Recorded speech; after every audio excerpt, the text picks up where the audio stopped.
Iran ವಿರುದ್ಧದ ಯುದ್ಧದಲ್ಲಿ ಅಮೆರಿಕಾಗೆ ಮತ್ತೆ ಹೊಡೆತ ಬಿದ್ದಿದೆ. ಅಮೆರಿಕದ ಫೈಟರ್ ಜೆಟ್ ಹೊಡೆದು ಹಾಕ್ತಾ ಹಾಗಾದ್ರೆ ಇರಾನ್ ಇಲ್ಲಿ ಬಹುದೊಡ್ಡ ಹಿನ್ನಡೆ ಅಂತ ಹೇಳ್ಬೋದು. ಅಮೆರಿಕಾಗೆ ಮುಟ್ಟಿ ನೋಡಿಕೊಳ್ಳೋ ಹಾಗೆ ಹೊಡೆದಾಕಿದೆ ಇಲ್ಲಿ. ಅದು F-15 ರೀ, ಬಹಳ ಪವರ್ಫುಲ್ ಇದು. ಅದನ್ನೇ ಹೊಡೆದು ಹಾಕಿದೀವಿ ಅಂತ ಇರಾನ್ ಅವ್ರು ಹೇಳ್ತಾ ಇದ್ದಾರೆ. ಹೋರ್ಮುಜ್ ಜಲಸಂಧಿ ಬಳಿಗೆ ಹೊಡೆದು ಹಾಕಿದ್ದೇವೆ ನಾವು F-15, ಅದನ್ನು ನಾವು ಫಿನಿಶ್ ಮಾಡಿದ್ದೀವಿ ಅನ್ನುವಂಥ ಒಂದು ವಿಡಿಯೋನ ಹಂಚ್ಕೊಂಡಿದ್ದಾರೆ, ನೋಡ್ತಾ ಇದ್ದೀವಿ. ಆದರೆ ಇರಾನ್ ಫೈಟರ್ ಜೆಟ್ ಹೊಡೆದಿಲ್ಲ ಅಂತ ಅಮೇರಿಕ ಹೇಳ್ತಾ ಇದೆ. ಯಾರು ನಂಬೋಣ? Iran ನಂಬೋಣ, America ನಂಬೋಣ?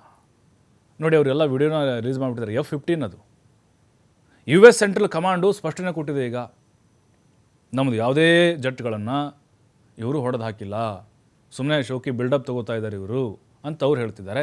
ಇಲ್ಲ, ನೀವು ಬೇಕಾದ್ರೆ ವಿಡಿಯೋ ನೋಡ್ಕೊಳ್ಳಿ ಅಂತ ಇವರು ಇರಾನ್ನವರು ಆ ವಿಡಿಯೋವನ್ನು ರಿಲೀಸ್ ಮಾಡಿದ್ದಾರೆ. ನೋಡಿ, ಬೀಳ್ತಾ ಇದೆ ನೆಲಕ್ಕೆ, ಹೊಡೆದು ಹಾಕಿದ್ದೀವಿ ಅಂತ ಇವರು ವಾದ. ಬಟ್ ಇಲ್ಲಿ ಅದನ್ನು ಹೊಡೆದು ಹಾಕಬಲ್ಲಂಥ ಸಾಮರ್ಥ್ಯವೂ ಕೂಡ ಇರಾನ್ ಹತ್ರ ಇದೆ. ಇವ್ರದ್ದು ಕೂಡ ಡಿಫೆನ್ಸ್ ಸಿಸ್ಟಮ್ ಸಿಕ್ಕಾಪಟ್ಟೆ ಸ್ಟ್ರಾಂಗ್ ಆಗಿದೆ. ಈ ಹಿಂದೆನೂ ಕೂಡ F-15 ಆ ವಿಮಾನವನ್ನು ಹೊಡೆದುರುಳಿಸಿದ್ರು. ನೋಡಿ, ಕ್ಲಿಯರ್ ಪಿಕ್ಚರ್ ಕಾಣಿಸ್ತಾ ಇದೆ F-15. ಇದು ಹೆಂಗೆ ಅಟ್ಯಾಕ್ ಮಾಡುತ್ತಂತಂದರೆ, ಸಾವಿರಾರು ಕಿಲೋಮೀಟರ್ ದೂರ ಹೋಗಿ ಶತ್ರುಗಳ ಎದೆಯನ್ನು ನಡಗಿಸಬಲ್ಲುವಂಥ ಒಂದು ಪವರ್ಫುಲ್ ಆಗಿರುವಂಥ ವೆಪನ್ ಇದು. ಕೇವಲ ಬೆರಳಿಕೆಯಷ್ಟು ಮಾತ್ರ ದೇಶಗಳಲ್ಲಿದೆ, ಎಲ್ಲ ದೇಶಗಳ ಹತ್ರ ಇಲ್ಲ ಇದು.